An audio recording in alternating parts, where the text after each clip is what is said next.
Et dans cette même ambiance, nous allons nous lever pour accueillir notre deuxième invité ici sur notre... Voilà, j'allais parler du plateau. Tellement journaliste. Hein. Tellement journaliste. Des formations professionnelles, ça s'appelle. Ah, d'accord. Voilà. Et nous accueillons, mesdames et messieurs, sous vos applaudissements, le serviteur de Dieu chante gospel, don, gloire. Vos applaudissements. Est-ce que ça va? Est-ce que ça va? Non, je n'entends pas. Est-ce que ça va? Magnifique. Installez-vous. Comment allez-vous? Ah oui, ça va très bien. Est-ce que ça va? Ça va très bien. Non, alors. ça boum. Oui. Ça boum. Hein. Ça cool. C'est magnifique. Alors, vous allez quand même, comme nous l'avons fait tout à l'heure avec le pasteur Johnny Aron, d'abord nous sommes très heureux de vous accueillir parmi les jeunes. Merci. Dans cette première édition de The Standard Gospel. Et vous êtes le deuxième intervenant pour nous parler d'un gospel speech. C'est une exhortation, une courte exhortation qui va justement consister, qui va tourner autour du thème connecté pour évangéliser. D'abord, parlez-nous de vous, de manière brève. Hein. Merci, bonsoir chers tous. On vous salue. J'allais dire on vous salue.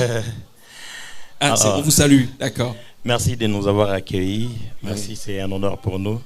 Et nous bénissons Dieu pour tout ça. Excusez-moi pour la voix parce que je venais d'un enseignement à l'église. Oui, c'était tout feu, tout flamme. Alors, ça a pris toute ma voix. Oui, tout feu. Alors tout moi, flamme. c'est les frères Don Gloire. Je suis artiste, musicien gospel qui évolue à Lubumbashi. J'évolue à l'église CEMAP. CEMAP qui veut dire Centre ecclésiastique des missions mondiales, apostoliques et prophétiques. Dans cette église, je suis évangéliste et en même temps adorateur. Certains me connaissent et en dehors de ça, je dirige la bergerie de la même église au centre-ville. Alors, brièvement, c'est ça Don Gloire. Merci. Est-ce qu'on peut l'applaudir quand même parce qu'on le découvre? Alors, avec lui, on ne va pas faire un échange, un jeu de questions-réponses. On va le laisser parler, nous exhorter. Et j'aimerais bien attirer votre attention sur tout ce qu'il va nous dire. Il aura environ 10 minutes. Après, il va finir par un appel au salut, donc je pense. Mais tout ce que je demande, c'est que l'on reste éveillé, qu'on soit attentif à ce qu'il va nous dire. C'est très, très, très important. Et nous devons en profiter au maximum. Frère, donc gloire à vous la parole. Merci. Encore une fois, que l'Éternel nous bénisse. Alors, nous n'allons pas tarder. C'est vrai que ce thème, c'est un thème trop vaste qu'on ne saura pas décortiquer dans toutes les étapes aujourd'hui.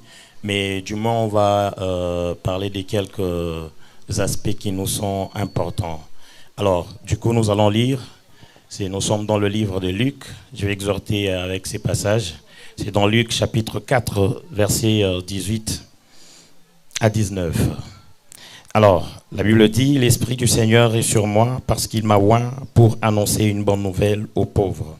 Il m'a envoyé pour guérir ceux qui ont les cœurs brisés, pour proclamer aux captifs la délivrance et aux aveugles le recouvrement de la vue, pour envoyer libres les opprimés, pour publier une année de grâce du Seigneur. » Alors, bien-aimés dans le Seigneur, si je prends ce passage parce que ce passage a un aspect important qui m'a intéressé.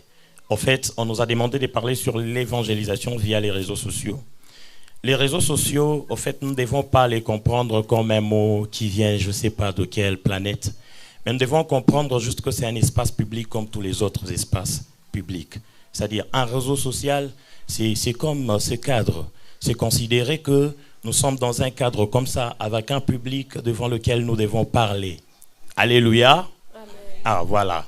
Alors, ces cadres, le même cadre, nous les transportons maintenant sur le plan virtuel. C'est-à-dire, tout ce qu'on est en train de se dire ici, c'est possible que je ramène ça sur un autre espace virtuel. Mais ça reste quand même un espace public. Alors, sur cet espace public, chacun doit faire le choix. Il y a ceux qui se décident de publier n'importe quoi. Il y a ceux qui se décident de publier leurs photos, même si certains parmi nous peuvent publier une photo avec une pose comme ça et puis Jésus-Christ est Seigneur. C'est un choix que la personne se fait. Il y a d'autres qui publient leurs cantiques pour faire leur publicité. Il y a d'autres qui choisissent d'exhorter, comme nous autres là, comme toi qui es là. Souvent sur tes murs, tu publies des histoires qui exhortent, tu publies des histoires qui édifient. C'est un choix qu'on se fait. Alors, comme nous venons de lire dans ce passage, je vais donner quelques principes pour bien évangéliser sur les réseaux sociaux. Le premier principe, quand nous observons les passages de Luc, c'est Jésus-Christ qui entre dans la synagogue devant une foule que lui-même n'a pas amenée. C'est une foule qu'il a trouvée dans la synagogue. Une foule qui ne lui appartenait pas, il faut le souligner. Et Jésus a commencé à parler devant cette foule. Parmi les principes pour bien évangéliser sur les réseaux sociaux, tu dois utiliser un public qui est d'une autre personne. C'est une stratégie qui te permettra d'atteindre un plus grand nombre d'internautes. C'est-à-dire quoi? Toi, tu viens à peine de commencer. Tu viens d'ouvrir ta chaîne, je ne sais pas. Tu viens d'ouvrir ta page Facebook. Tu dois t'inspirer de la page du frère J.P. Kim. Pourquoi? Parce que tu sais qu'en postant un commentaire sur ce qu'il a publié, tu vas atteindre quelques personnes. Beaucoup de gens aujourd'hui, quand ils voient un post, l'intention, la première intention, c'est d'aller dans les commentaires. Qu'est-ce que les gens disent de ça? C'est ça au fait. Alors, quand tu reconnais que je n'ai pas encore un public comme Jésus l'a fait, il est en train de parler à un public qui ne lui appartenait pas. Mais il a saisi cette opportunité.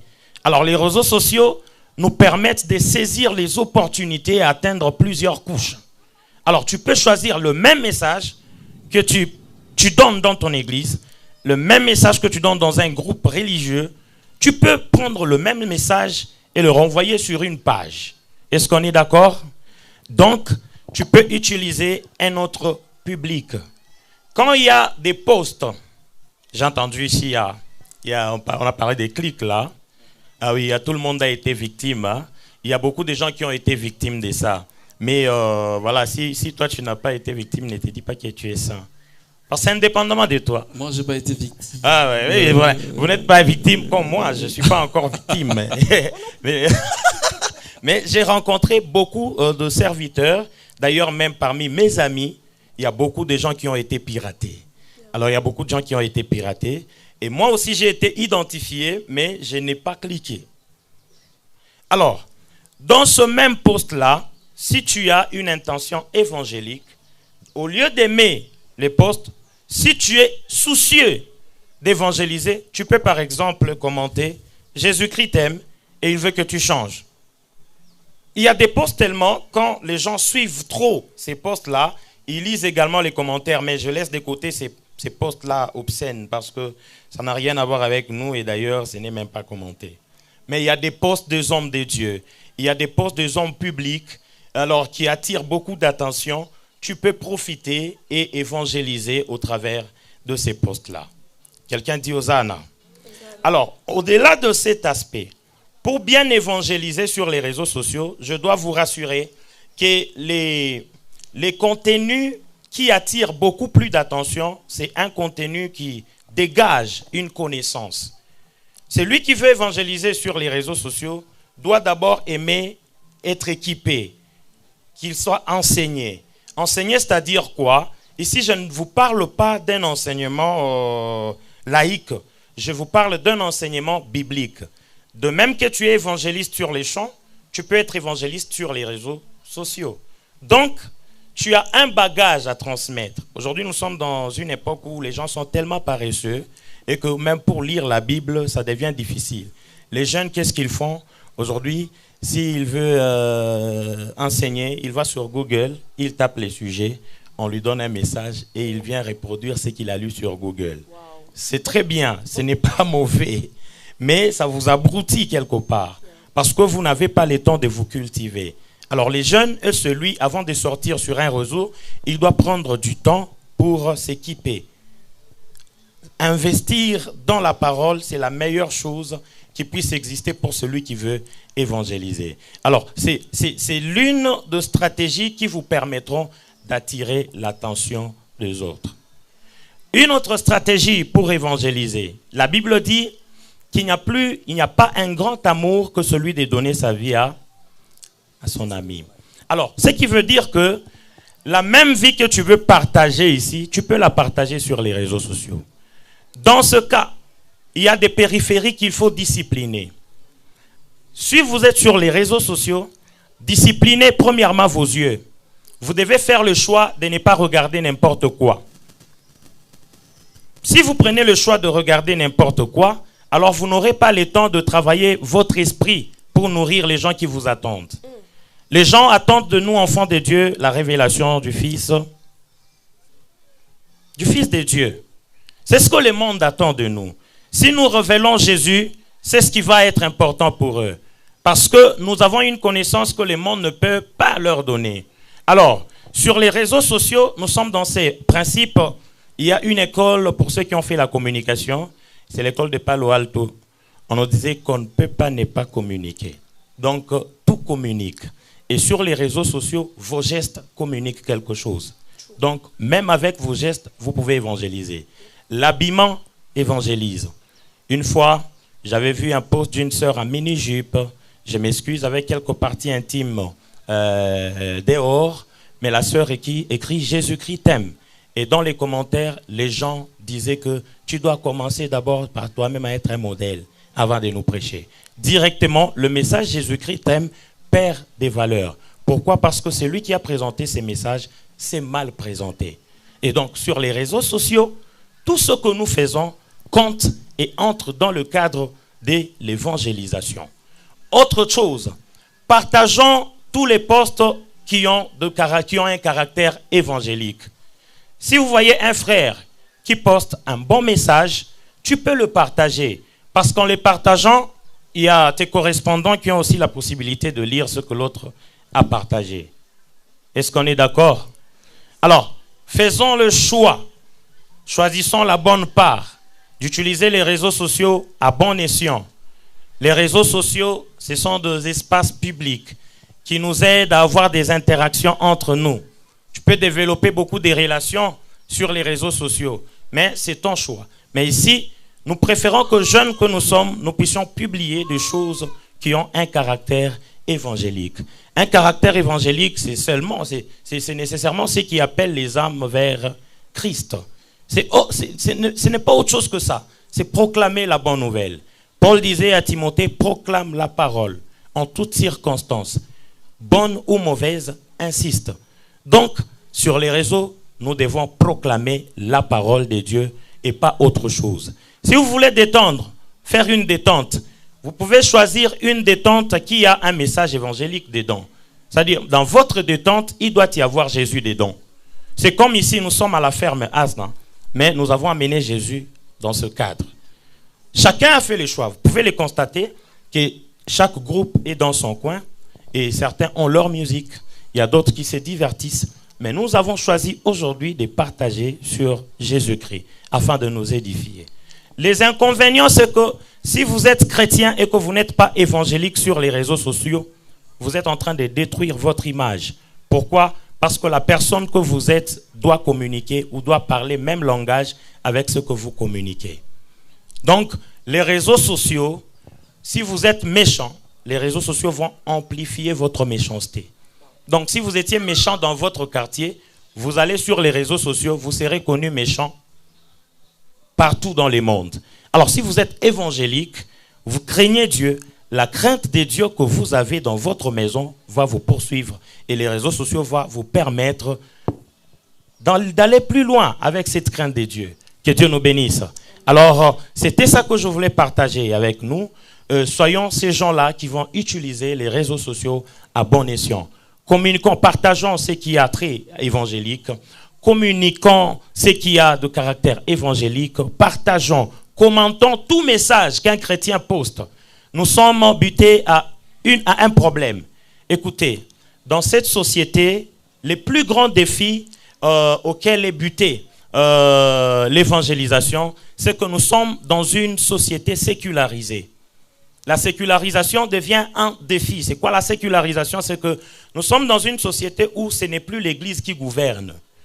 Auparavant, c'était les hommes de Dieu qui gouvernaient. Quand vous prenez le gouvernement de l'autre foi, c'était Dieu qui intronisait les rois. Ce qui fait que il y avait la possibilité qu'un roi puisse s'imposer et les gens le suivent. Il y avait cette possibilité-là. Mais aujourd'hui, nous ne vivons plus la même réalité. Et cette sécularisation est vécue même au niveau des religions. Ce que nous nous retrouvons dans un État, par exemple, les nôtres, qui est laïque, il y a une multiplicité de religions et nous sommes censés nous imposer. Le deuxième grand défi, c'est la modernité. En fait, dans une société moderne, la forme de l'évangélisation peut changer, mais les fonds ne doivent pas changer. Parce que les fonds, ça reste le message du Christ, le message du royaume. Mais on peut évoluer en forme. C'est-à-dire, j'ai mon message, je peux lui donner la forme que je veux pour atteindre une couche quelconque. L'exemple, c'est ces cadres qui nous réunissent. Les gens, les organisateurs se sont dit, bon, comment on peut attirer l'attention des jeunes? Est-ce qu'on ne peut pas aller à la ferme Asna? Là, les gens ont l'habitude de se divertir. On donne une forme qui permet d'attirer l'attention des jeunes. Que la modernité ne puisse pas affecter les fonds de notre message évangélique. Que la modernité ne puisse pas biaiser le fond du message évangélique. Mais utilisons cette modernité pour atteindre plus de couches. S'il y a des micros, Paul n'avait pas prêché avec les micros. Aujourd'hui, il y a la modernité, il y a les micros.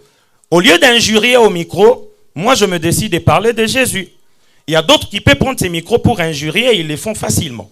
Mais nous choisissons ces micros pour évangéliser. Donc la modernité ne doit pas constituer un obstacle à l'évangile.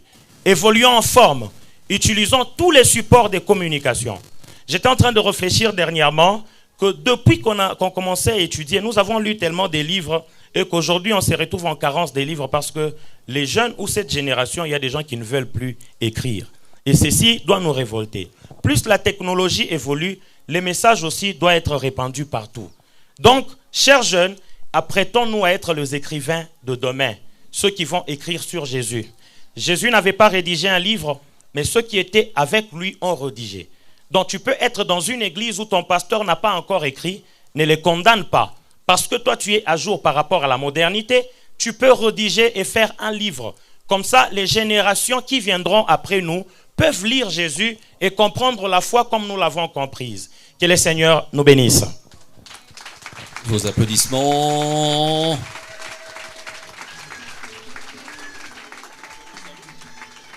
Ah oui, voilà. Nous sommes dans ce cadre, bien-aimés dans le Seigneur. La première condition pour être évangéliste, la première condition pour évangéliser, il faut d'abord être enregistré dans ces systèmes. Et quel est ce système? C'est le christianisme. Donc, il faut recevoir Jésus-Christ comme Seigneur et Sauveur.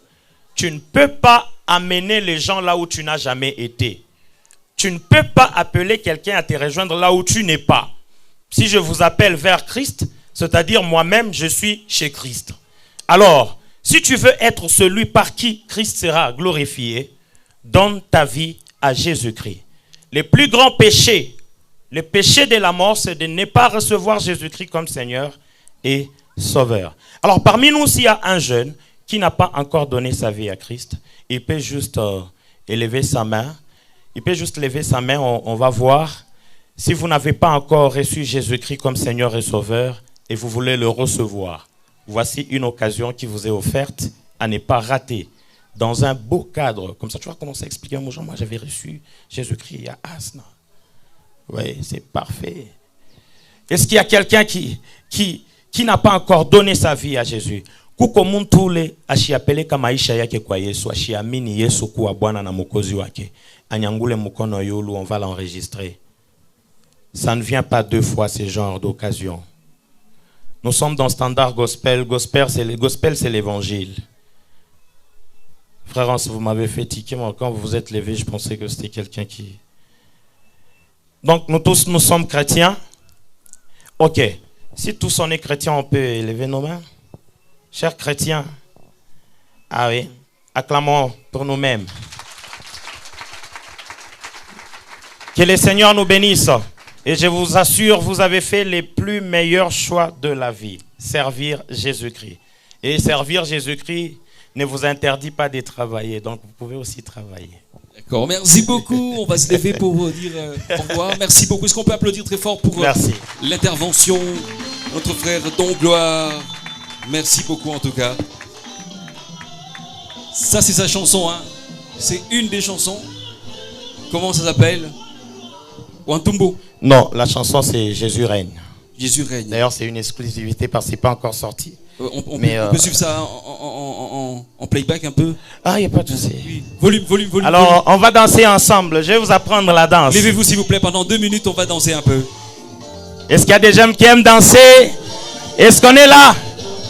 On y va. 2, 3. Come on. C'est. On y va. Go. 3. 1, 2, 3, 4.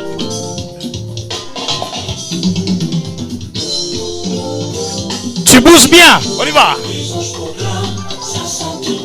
2. Poussez les cris de joie pour ce Jésus. C'est parfait ça. Les acclamations. On y va.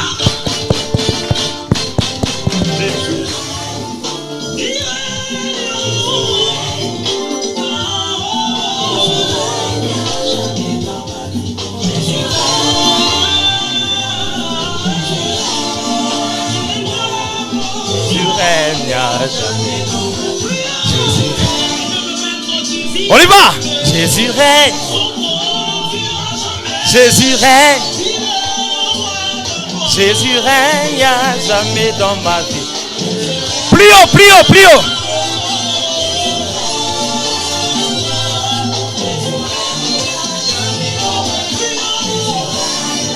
C'est.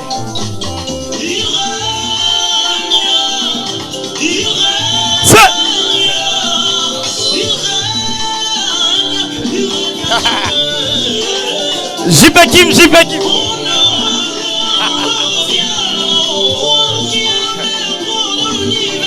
C'est. Sois position.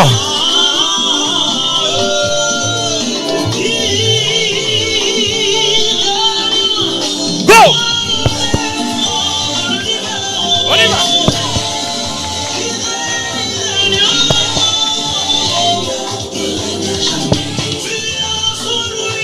Danse bien.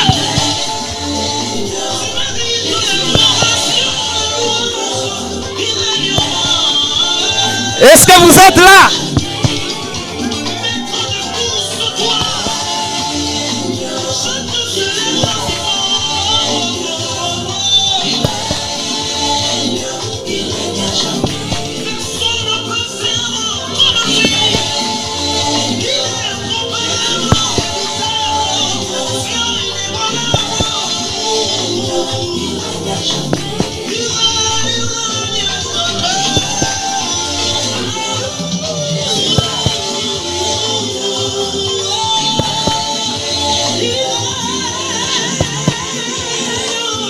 Crions Jésus.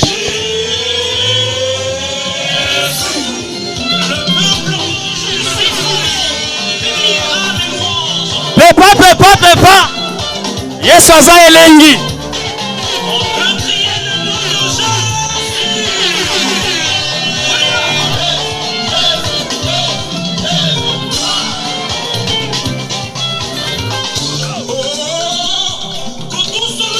Baluka. Baluka.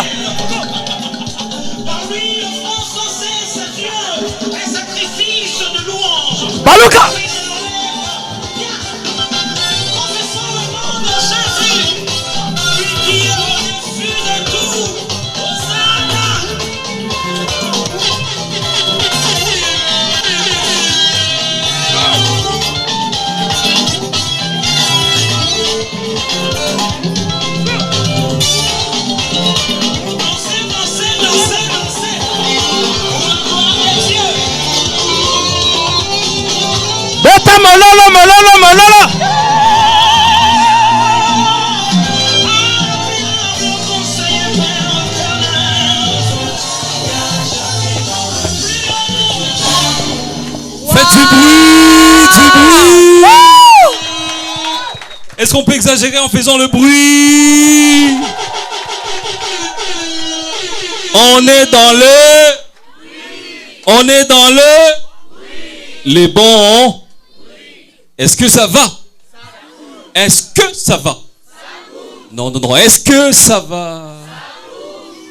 Nous bénissons le Seigneur pour l'intervention de notre frère, donc gloire. Non mais vraiment quoi, non seulement le speech était Formidable. au top déjà. Ah oui. Je ne sais pas ce que vous avez retenu, mais moi j'ai retenu que la forme peut évoluer, mais le fond ne change pas. Pas du tout. Important. Oui. Et c'est surtout la musique. Non mais c'est quoi cette chanson? Wonderful.